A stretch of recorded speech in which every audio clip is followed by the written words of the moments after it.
Crystal Palace 0, Arsenal 1, and I absolutely love wins like this. These are the wins that make you contenders. These are the wins that title campaigns are based on. And I know it's only 2 games in, and people might be saying to me, relax with the title contender talk. But listen, this is what we are. After last season, I'm not entertaining anything other than Arsenal are contenders. So every single game matters. Every single week matters. This is not anymore like previous seasons where it's a case of, oh, we know we're going to drop off in February. There's no reason not to believe. So unless we ever get to the point this season where we're way off the pace, I believe, and I'm expecting Arsenal to be there. We're one of 3 teams already this season that have got a 100% record. Arsenal, Man City, Brighton. And I want Arsenal to be getting 3 points every single week, churning them out. Neither Forest nor this game have been vintage or without problems. But we've found a way, and that's what it's all about. Now, today, so many talking points. We need to talk about Declan Rice, Martin Odegaard. We need to talk about Eddie Nketiah, Tomiyasu in the red card, obviously. It's just every week in the Premier League, there's these ridiculous talking points. And it's fair enough when, for example, when I'm talking about Declan Rice and Odegaard, that's about the players that they are and the job that they've done. When I'm talking about Tomiyasu, yet again, officials, yet again, it's things like VAR, etc. It gets really, really tiring. Let's start talking about the biggest controversy from this game, and that is obviously Tomiyasu. How the hell is that a red card? That is a joke of a red card. I don't care what anyone says. He should not have got a single yellow today, and instead he's got a red. It's an absolute joke. Yes, there should have been a yellow dished out, and that should have been to Kai Havertz for taking ages on the ball. But, it's just like these officials are so dumb at times. Like, clearly you can see Tomiyasu's only just got the ball, and on Sky Sports, if you were watching the game on Sky Sports, you saw that they were talking, they replayed the throw-on, and they were talking about how Kai Havertz had the ball for like 15 or 16 seconds. Tomiyasu had the ball for about 8 seconds.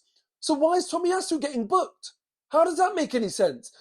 If Tomiyasu had it for 6 seconds and threw it to someone else, what would happen then? They have had to have only had the ball for like 2 seconds.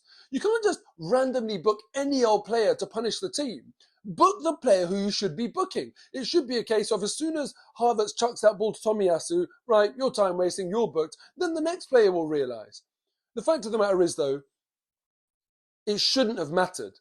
I'm annoyed about that because it's just dumb officiating, but it shouldn't have mattered because Tomiyasu actually getting the yellow card, it should never, ever have come to a point where he got the red, because the second yellow is not a yellow to anyone. I can admit the first yellow, someone should get booked. Shouldn't be Tomiyasu, it should be Havertz. Second yellow, no one should be getting booked, because that is a nothing challenge. So many more challenges today were worse than that, and nothing gets given. And that Tomiyasu, not only as a referee, booked him, but it's a second yellow. And listen, I know it's one of those things, it shouldn't be the case, but we all know it's harder to get a second yellow than the first yellow. It's never, ever a red card. And that needs to get rescinded. Alexis McAllister got a ridiculous card as well for Liverpool. I think that was straight red, wasn't it? And Liverpool are appealing that. I can't remember the rules, but I hope Arsenal can appeal this. And both of them need to be rescinded. It's a joke every single week, this nonsense that we see. Anyway, I don't want to dwell on that, because you know what? There were so many other things in this game that we have to talk about. And the one that I really want to talk about is Arsenal's steal. Because, in the past, we've seen we just cannot play with 10 men. We had this sort of like weak undertone to us. This game, honestly, I never felt overly worried. Like, clearly when Tomiyasu went off, I was like, oh man, this is annoying. It's going to mean that we're going to be pushed back. And yes, we were. But I love this team, man. I really, really love this team. They're so easy to get behind. And I was even thinking that, look, if Palace do score, whether it's a mistake or a moment of brilliance, I'm not going to slate this team, because they really asserted themselves. They stood tall. There's always a chance you can concede, and it's about just not sort of rolling over and like just not having the steel, the determination to see a game out. So even if we did concede, I would have said to myself, let's see what they do now. Are they just going to like give up and roll over, or are they going to fight again to make sure we don't at least lose the game? And they didn't even come to that because the team did a brilliant job. The defense were like celebrating clearances and everything. We rode our luck, don't get me wrong. They had a chance with Tyrick Mitchell, who should have hit the target. Ramsdale was not actually super convincing on a couple of occasions with how he dealt with some balls, not above head height, but sort of like where the trajectory was quite flat, and maybe a bit of work for him to do there. But the fact of the matter is, the team saw it out. Saliba, Gabriel, they did what they needed to do in really, really key moments, and obviously all the rest of the team as well. I have to admit, I'm not getting the lineups these days. Thomas Partey, right back. Tomiyasu, a right back on the left, and we've got Zinchenko on the bench. Look, maybe I don't know the fitness levels, how Arteta does, so maybe there's more to it. But Gabriel hasn't started 2 games now at the start of the season. For me, he was our best centre-back last year. But hey, whatever he's doing, it's worked. I don't necessarily think that it's our best 11, but it's worked. And what makes it a lot easier is Declan Rice, man. He was brilliant today. Every single time he's called upon, he does the right thing. He's such a dependable player, and he's always in the right place. He just like has this ability to influence the game, to sort of like dominate his opposition. The one thing that I'm going to do in my 5 at 5 tomorrow is an analysis of his duels, because as I've said before, we always come off worse. And I haven't checked the stats for this game. It will be interesting to see. My suspicion is that Palace again would have done better in the duels. But Declan Rice always does well in his own battles, and I love to see it because it's what we need in this team.